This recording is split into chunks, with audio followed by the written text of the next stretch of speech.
Hey guys, it's Laura. So you're going to notice some differences in my videos starting in 2025, and I'm going to put this little blurb at the front of several of my videos because I don't know if you guys are aware of this, but I definitely pre-record some of my videos and I schedule them out just because I need to be able to do that to manage my work and school and life balance. So I have several videos that are scheduled out for January of 2025 that have my old intro and my old channel name, and I've updated that as of January 1st. So kind of exciting.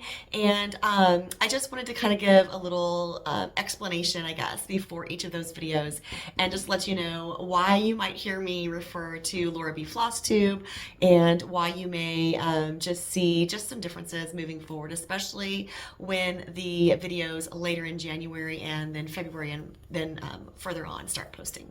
So anyway, that is what I want to share with you. Welcome to Laura's Handmade Haven. I am so glad that you've joined me. I am still the same girl. I'm still the same crafter and creator. I've just kind of expanded what I do with my channel since I originally named it, and I just wanted my channel name to reflect that. And it definitely, I feel like it definitely opens up opportunities for me to bring in different types of content as we move forward.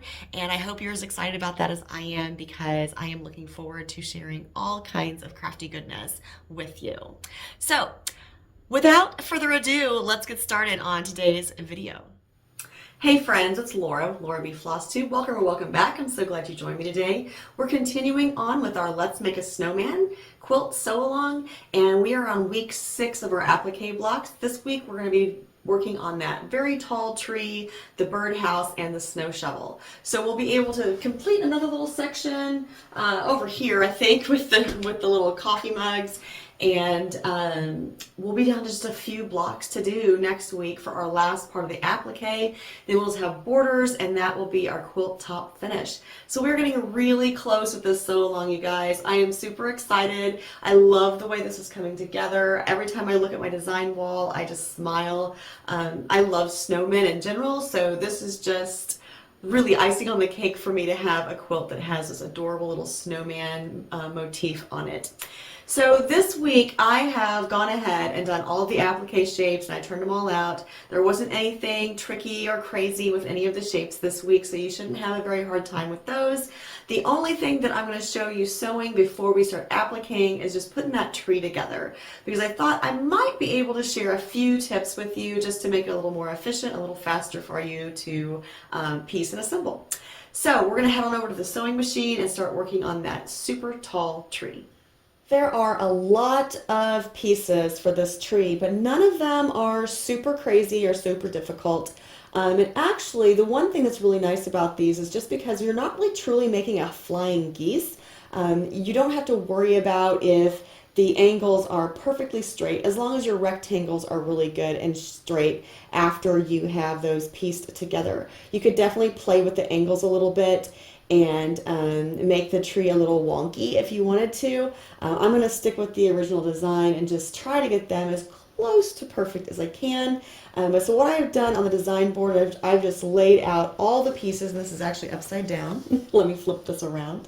I've laid out all the pieces so I know kind of where they go. So I have my 2 thin strips that go on the sides. I have this strip up here that goes at the top of the block, and the little strip that goes down here. The reason I did that is because I did not letter my shapes or my pieces as I cut them out. I wasn't thinking that, oh, this is like a really big tree that we're piecing. I just thought, oh, it's an applique block, whatever, and just went on with my life. So when I got everything out of the bag, I was like, you know what, I need to sort and decide what goes where and make sure that I know what I'm sewing to what as I work my way up this tree. So with all of that being said, we're going to get started, and I'm just going to start at the base of my tree with this cute little red fabric, and I'm just going to sew my first angle on it, and I'm going to leave this second little block right here because I know that this is where the red piece goes. And then we're just going to work our way up all those green branches with just one side of our rectangles, and then we will work our way back down the other side. This way we can chain pieces just a little bit without having to cut our string quite as often. The one thing you're going to notice on my machine is I do have a couple pieces of washi tape right here on the extension table of my sewing machine. And I really love this because it means I don't have to line up. I don't have to mark any of my blocks or anything. I can just put them right under the needle, and I can put that point right on this line. If you have seam guide tape or one of the seam guide little templates that Lori Holt sells, then you will be good to go with this as well. The less marking I have to do, the happier I am, just because I just don't really care for marking that much. I don't know. It just kind of makes me sad when I have to slow down to mark pieces of fabric like that. All right, so here is our next, one of our branches for the tree. And I'm just going to keep all of these going at the same angle, and that way I know that everything is correct. Because all of our tree branches do go at the same angle. Now these are not in order yet, but they will be before I start piecing.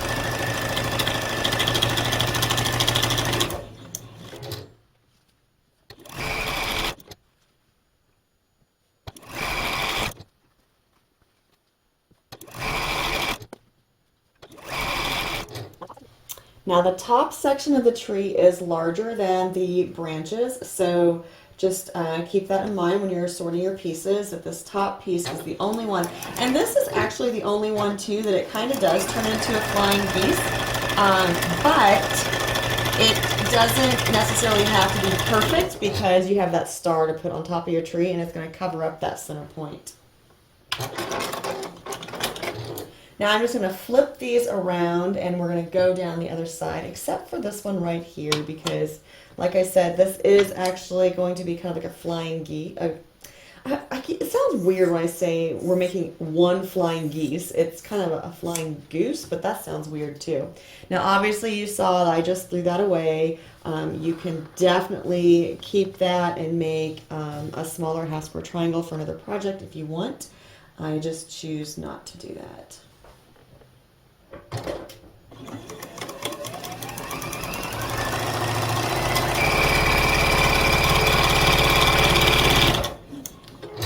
Now you can cut these apart or you can leave them together. It's entirely up to you. I'm going to leave mine chained together just because, and then I'll cut them apart before I trim them up.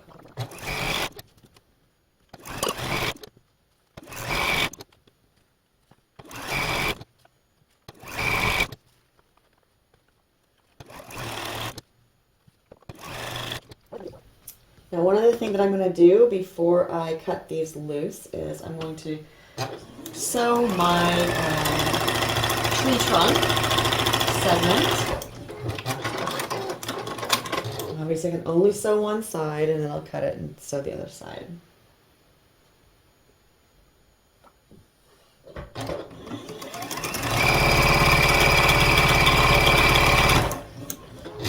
I'm going to leave that there, and then I'm going to take these to the cutting table and just trim them off and press them, and then start laying them out so I can start assembling my tree. Alright, so at this point I'm just going to lay out my pieces on the design board in the order that they're supposed to be in.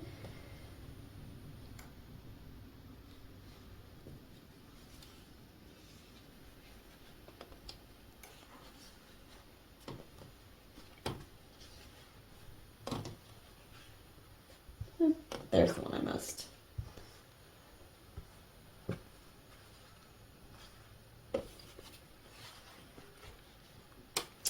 Now I do have two more little segments to sew onto the tree base, the tree skirt, I guess. And then this section will be ready to go as well.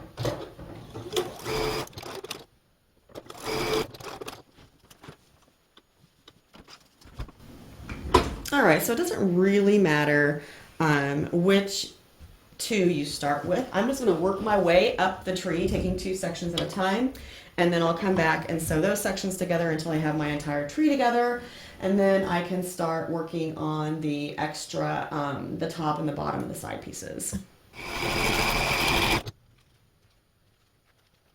So the trunk does go the entire width of the tree, whereas the branches don't. So we'll sew our branches together, and then I'm actually going to sew the trunk to the tree skirt too. Just so that's ready. It's the bottom of our block and the tree skirt, and then the trunk will go on top of it. And this is the full width of the block at this point.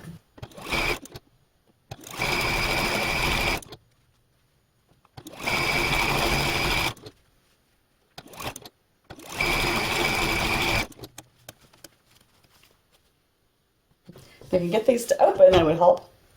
All right, so here's the base of our tree. So we're just gonna sew these together. Now, okay, I am following the cutting guide for which patterns fabrics go where, but you could definitely do this with just one color if you didn't have a kit. Or you could do this with just a couple different colors. You could definitely mix and match however you see fit. Definitely do not need to follow this perfectly. It would still look super cute no matter how you decide to put it together. I think this would be super fun to do just this one block. You could do this block and do like all different colors of trees and maybe even different heights and stuff, and then add in extra things like tops and bottoms. It's a pretty quick little pattern to it's a pretty quick little pieced tree pattern to put together.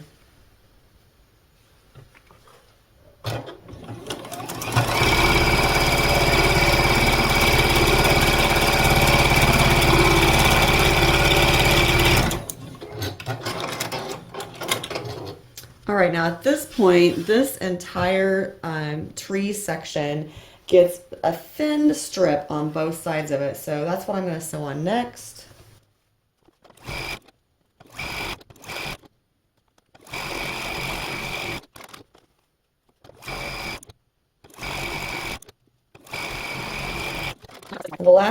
The last two things we had to do is just sew the base onto the tree and then sew the top little section onto the block.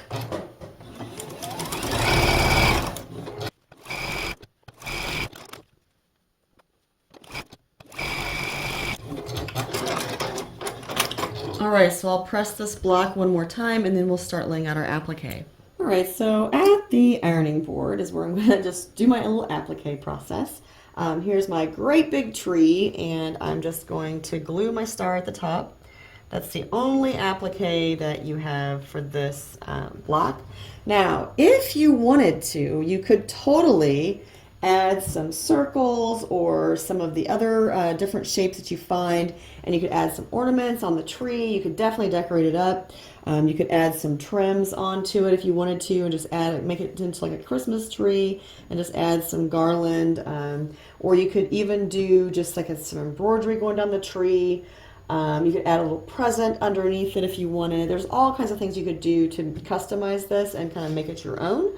I'm going to leave it just the way it is, but just wanted to throw those options out for you guys in case you wanted to use the same block, maybe in a different quilt, and you wanted to turn it into a Christmas tree or whatever you want to do with it.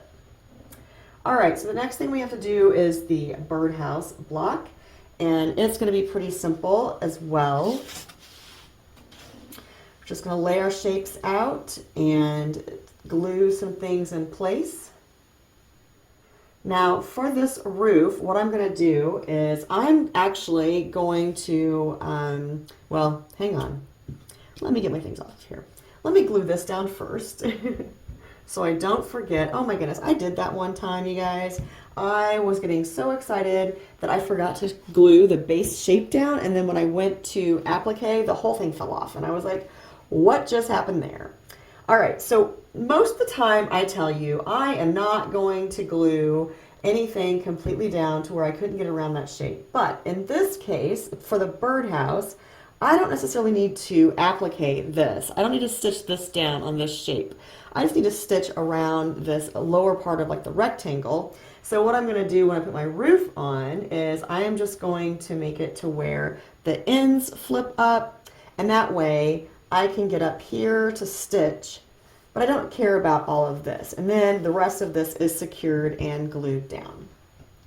All right, so now we're just going to add our circle for our little door. I'm going to put a little glue on the star as well.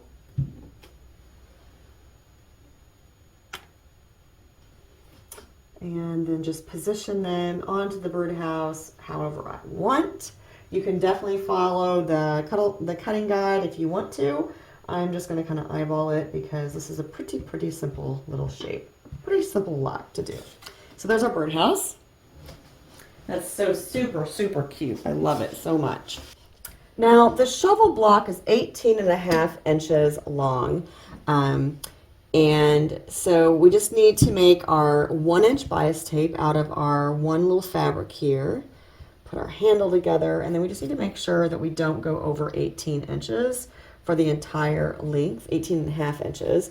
So I am going to make sure that I don't go any larger than I need to.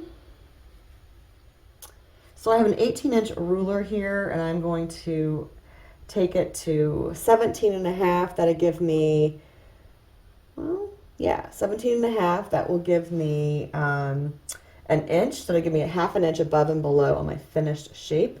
And I'm just going to make sure that those things are lined up well before I glue them down. They're just kind of in position right now. We're going to go ahead and make our 1-inch bias tape. All right, so the first thing I'm going to do is just run this through my bias tape maker after I spray it, of course.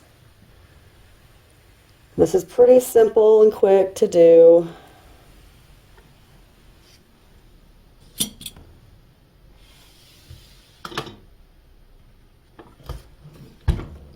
And this is the handle of my shovel. Now I did iron my fabric in half. I don't know if you can see this line here, but there is a pressing line right there. And I'm just going to run a little glue down that line.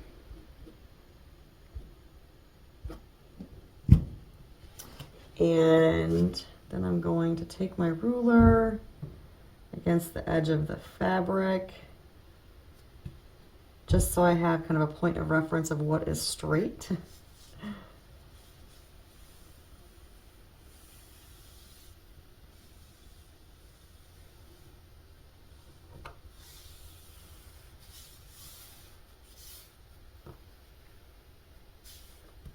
So that's glued into place. I'm actually going to put a little more glue down here just to make sure that's good and glued on both ends, because that is on the background fabric.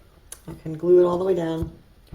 And then, because of the direction of my print, I'm actually going to change this, and I'm going to go this way with my shovel. And again, I'm just going to make sure that I don't go any bigger than 17.5. So I have enough room when I go to cut my block. I'm not going to glue it onto the bias tape, just the other end. And same thing down here. At least not all the way. I probably, I'll glue some of it down, but I don't want to glue this up here just because I want to be able to pull that back.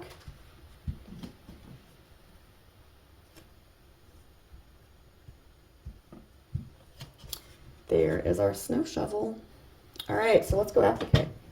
All right, if you've watched all of my applique quilt videos, then you're probably going to be sick of hearing me say this, but I'm going to say it one more time just in case this is your first time here. I'm using a Juki DX7 for my sewing machine. I use a zigzag stitch for my applique. I put it on the zigzag stitch, and then I adjust the width down to 1.8 and the length down to 0.9. That's just the look that I like. Obviously, you need to do what works for you. I like using my clear foot that came with the Juki DX7 because it has a triangle in the middle, so I can put that right on the edge of my fabric, and I know that my zigzag is going to be half on, half off. So again, that's the look that I like. And I am using just a dark brown thread for this entire quilt rather than switching colors all the time and doing complementary thread colors with the fabrics. I just decided to go with a standard dark brown.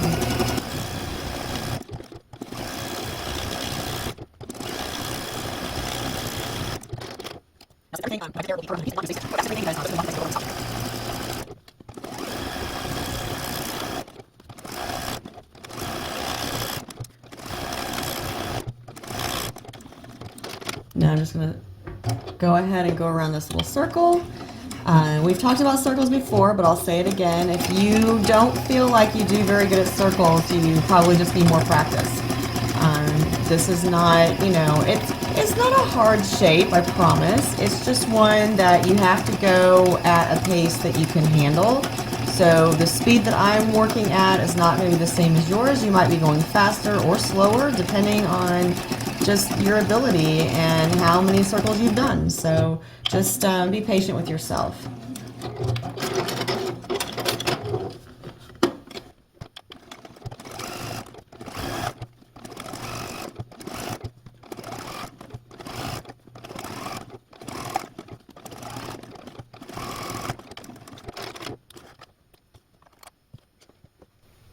All right, the next one we're going to do is a snow shovel, and I'm going to start with this long handle, and I'm just going to flip that top handle up and start stitching down.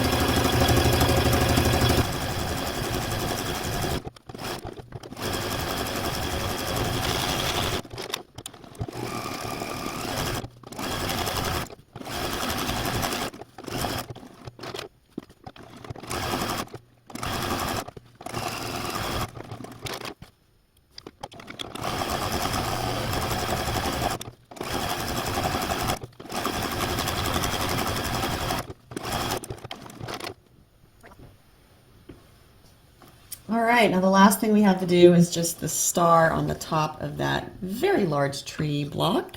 All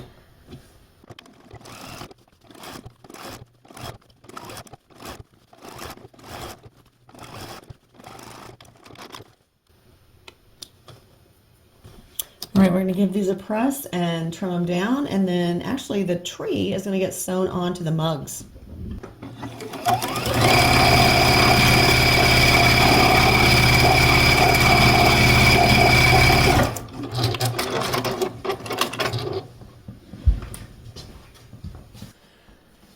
All right, so our little birdhouse block is supposed to be trimmed down to 6.5 by 10.5. So I'm just going to kind of judge where that needs to be by laying my ruler on it. It looks like I'm right at 10 inches. So if I'm an inch below and a half an inch above, so if we move this to 3/4 of an inch both ways, then we will be right at 10.5. So I'm just going to lay this down here at 3/4 and find the closest mark on my cutting mat so I get a good, sharp, straight cut. And then I'm going to move it on my cutting mat so I can easily cut the 10.5 inch mark.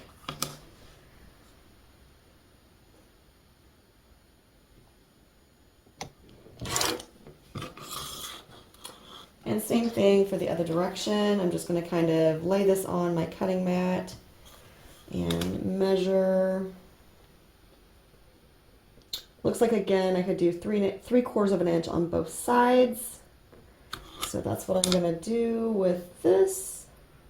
Lining up a line on the top and the bottom of my block to make sure it's straight.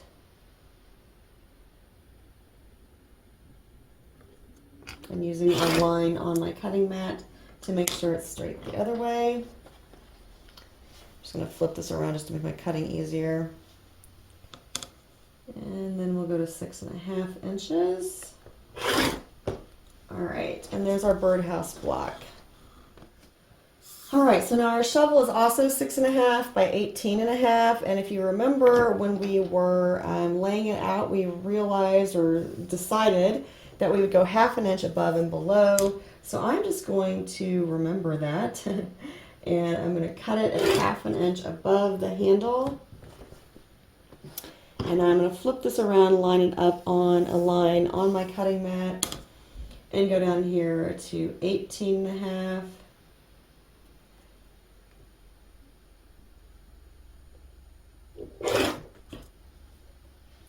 Now the other direction, I need a bigger ruler.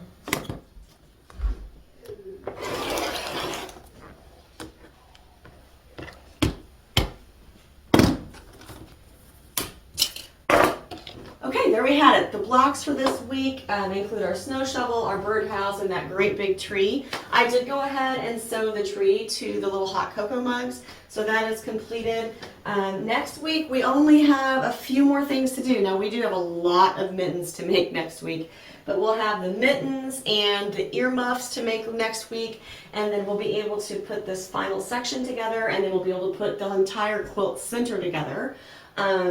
So I'm probably going to break this down into 2 more videos. Next week we'll be putting all of the applique blocks together, and then the following video I'll do all of the borders, including the pieced border and the inner border and the outer border. So until next time, I hope you're finding joy in all you do. Carve out some time for crafting and creating, and make sure it's always happy stitching.